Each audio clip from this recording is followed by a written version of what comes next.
সৃষ্টিকর্তা মোহাম্মদ আয়ুব আলী। সৃষ্টিকর্তা সৃষ্টি বড়, সৃষ্টি করলেন মোরে, সৃষ্টি জন্য শুকুর কর সন্ধ্যা দুপুর ভোরে।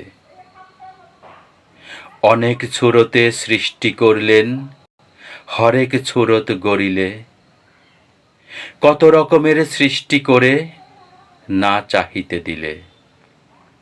আকাশ সৃষ্টি মাটি সৃষ্টি সব তোমার জন্য, পানির নিচে মাছ সৃষ্টি খেয়ে হই যে ধন্য।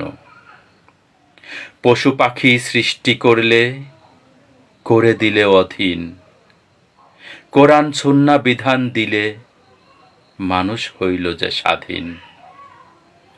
জ্ঞান আক্কেল সৃষ্টি করলেন ভালো মন্দ জানতে, বেহেশত দোজখ সৃষ্টি করলে পাপের শাস্তি দিতে। ধনী গরিব তোমার সৃষ্টি ছোট বড় গড়লে, ভালো মন্দ বিধির লেখন কোন কলমে লিখলে। গোনা হইতে মাপ বড় ওহে দয়াল প্রভু, রেখো সদায় সুপথে পাপ পথে না কভু।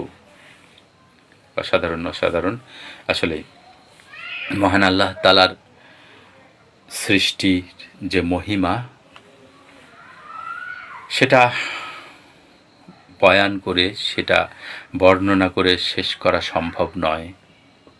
যদি সমস্ত সাগরের পানি কালি হয় এবং পৃথিবীর সমস্ত গাছের শাখা প্রশাখা কলম হয়, লিখতে লিখতে সমস্ত কলম ক্ষয় হয়ে যাবে, সাগরের পানি শুকিয়ে যাবে, তবুও আল্লাহ তাআলার মহিমা, তার সৃষ্টির রহস্য, তার করুণা লিখে শেষ করা যাবে না।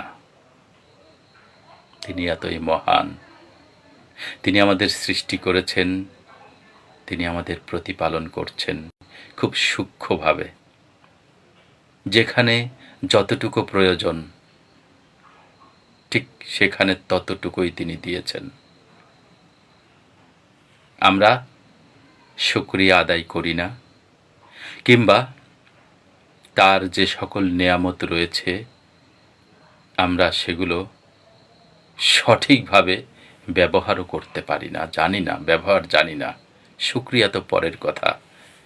তার প্রতিটি নেয়ামত, প্রতিটি সৃষ্টি আমাদের কল্যাণে, আমরা তার শুকরিয়া আদায় করতে জানি না। দেখুন, আমাদের যখন যেই মৌসুমে মানুষের শারীরিক চাহিদার জন্য, মানুষের শরীরের চাহিদার জন্য যখন যেই মৌসুমে যেই খাবার প্রয়োজন, যেই ফলের প্রয়োজন, ঠিক সেই মৌসুমে সেই ফলটি তিনি সৃষ্টি করেছেন, যেন মানুষের শরীরের যে ঘাটতিগুলো সেই ফলগুলো খেয়ে পূরণ হয়, সেই খাবার খেয়ে পূরণ হয়। কত সূক্ষ্মভাবে তিনি সৃষ্টি করেছেন, যদি আমরা একটু চিন্তা ভাবনা করে দেখি, তাহলে আমরা বুঝতে পারব তিনি কত মহান, কত বিজ্ঞ, কত হাকিম তিনি। আসলে আমরা পৃথিবীর সব কিছু নিয়েই মেতে থাকি, এই বিষয়গুলো চিন্তা ভাবনা করি না। কবি সেই বিষয়গুলো তার কবিতায় সুন্দরভাবে তুলে ধরেছেন। অসংখ্য ধন্যবাদ প্রিয় কবি। সুন্দরভাবে আল্লাহ তাআলার সৃষ্টির মহিমা, তার সৃষ্টির তথ্য আপনার কবিতায় খুব সুচারুভাবে সাজিয়ে তুলেছেন, তার জন্য আপনাকে অসংখ্য ধন্যবাদ জানাই। কবি আমিনুল ইসলাম মিনা যুক্ত হয়েছেন। তিনি